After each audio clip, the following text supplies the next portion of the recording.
Baik, Assalamualaikum warahmatullahi wabarakatuh. Selamat malam, salam sejahtera untuk kita semua.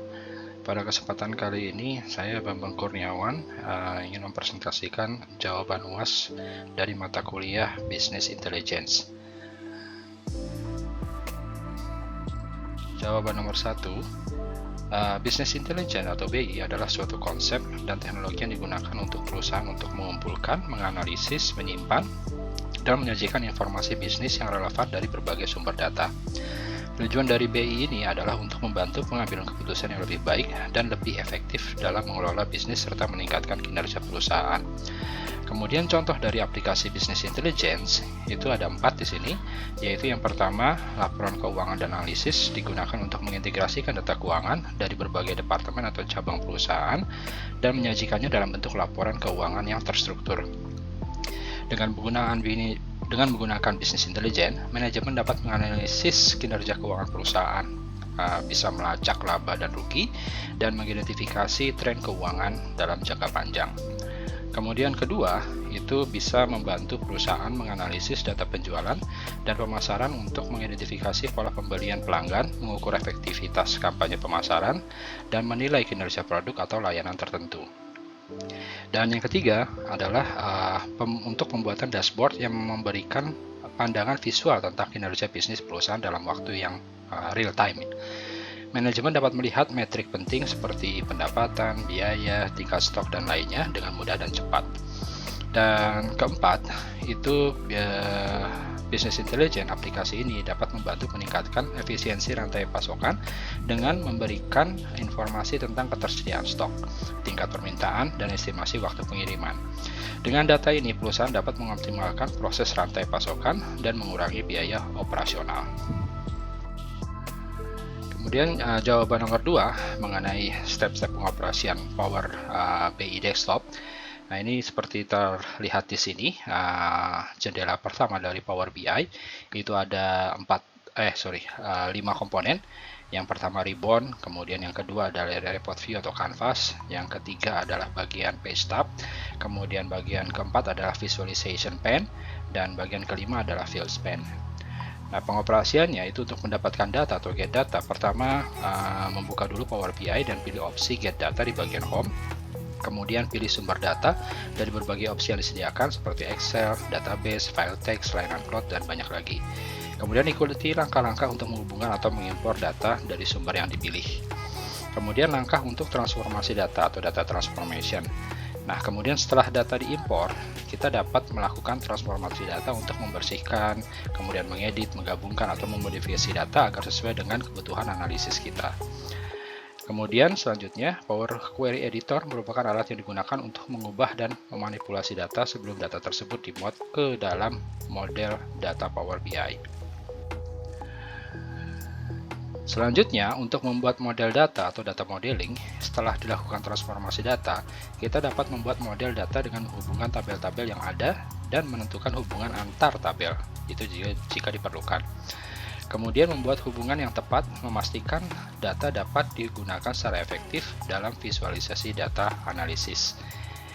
Kemudian untuk membuat visualisasi atau data visualization, untuk membuat tampilan visual, tinggal di drag field dari daftar field ke dalam laporan seperti yang tertera atau terpampang pada gambar ini ya. Kemudian pilih jenis visualisasi yang sesuai untuk menyajikan data dengan jelas dan menarik. Power BI menyediakan berbagai jenis visualisasi seperti grafik batang, kemudian grafik garis, tabel, peta, dan lainnya. Kemudian susunlah visualisasi pada laporan atau dashboard dengan menambahkan elemen-elemen visual lainnya. Kemudian dalam membuat laporan atau report creation, kita perlu organisasikan visualisasi yang telah dibuat tadi dalam laporan logis dan terstruktur. Kemudian tambahkan judul, teks penjelasan, atau elemen lain yang diperlukan untuk membuat laporan informatif yang mudah dipahami. Kemudian dalam membuat dashboard atau dashboard creation, jika kita ingin menggabungkan beberapa laporan atau visualisasi menjadi tampilan keseluruhan, ini kita perlu membuat namanya dashboard. Jadi dashboard memungkinkan kita untuk melihat ringkasan informasi dalam satu tampilan. Kemudian dalam interaksi dan penyaringan atau interaction filtering, ini kita dapat menentukan bagaimana visualisasi berinteraksi satu sama lain dalam laporan atau dashboard. Misalnya ketika kita mengklik elemen tertentu, bagian lain dari visualisasi akan berubah berdasarkan interaksi yang telah ditentukan. Kemudian berbagi atau mempublikasikan ya, sharing dan publishing. Setelah laporan atau dashboard tadi di atas telah selesai, kita dapat membagikannya dengan anggota tim atau pihak lain yang berkepentingan. Kita juga dapat menerbitkan laporan atau dashboard ke layanan Power BI agar dapat diakses secara online oleh pengguna lain. Nah, dalam gambar ini ada icon publish ya. Nah, ini untuk sharing dan publishing.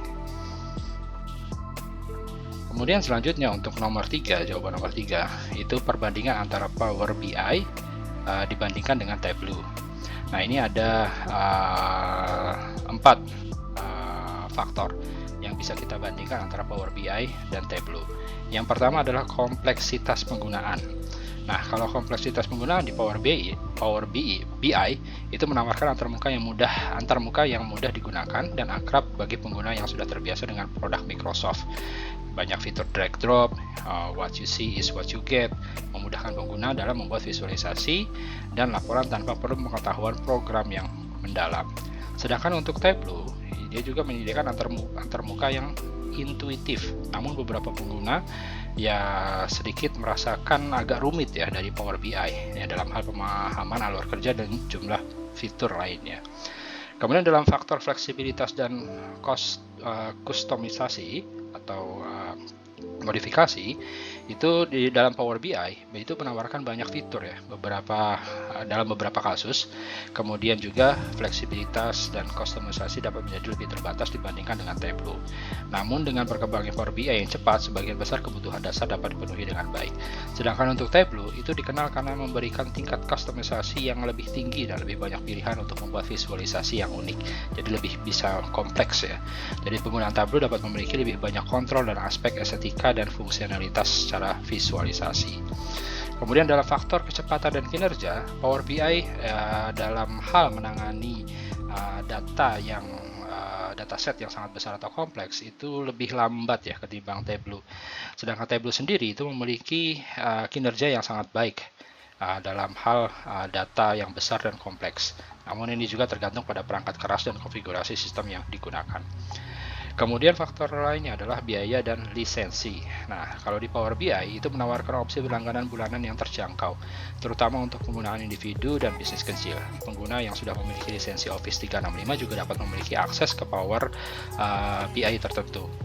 Tapi sedangkan Tableau itu cenderung lebih mahal dari Power BI, terutama untuk organisasi yang memerlukan lisensi tambahan untuk sejumlah pengguna. Untuk soal nomor 4, jawabannya adalah menurut saya bisnis intelijen penting bagi sebuah perusahaan karena bisnis intelijen membantu manajemen dalam mengambil keputusan dalam perusahaan untuk mendapatkan pemahaman yang lebih mendalam tentang performa bisnis, tren pasar, dan situasi internal perusahaan. Dengan data dan analisis yang lebih terperinci, keputusan yang diambil bisa lebih tepat dan lebih berdasarkan fakta. Urgensi Power BI menurut saya memungkinkan akses real-time ke data sehingga pengguna dapat melihat informasi terkini dan mengambil keputusan yang lebih cepat. Dan Power BI dapat diintegrasikan dengan berbagai sumber data dan dapat menangani jumlah data yang lumayan besar. Ini memungkinkan perusahaan untuk mengolah dan menganalisis data dengan kompleksitas yang tinggi. Sehingga pentingnya bisnis intelligence dalam sebuah perusahaan dan urgensi tersedianya Power BI adalah untuk meningkatkan pemahaman, efisiensi, dan kualitas pengambilan keputusan berbasis data, serta memungkinkan perusahaan untuk bersaing secara lebih efektif dalam lingkungan bisnis yang kompetitif. Nah, untuk soal nomor 5, mengenai Tableau, step-step penggunaannya, itu pertama buka Tableau desktop dan mulai ya.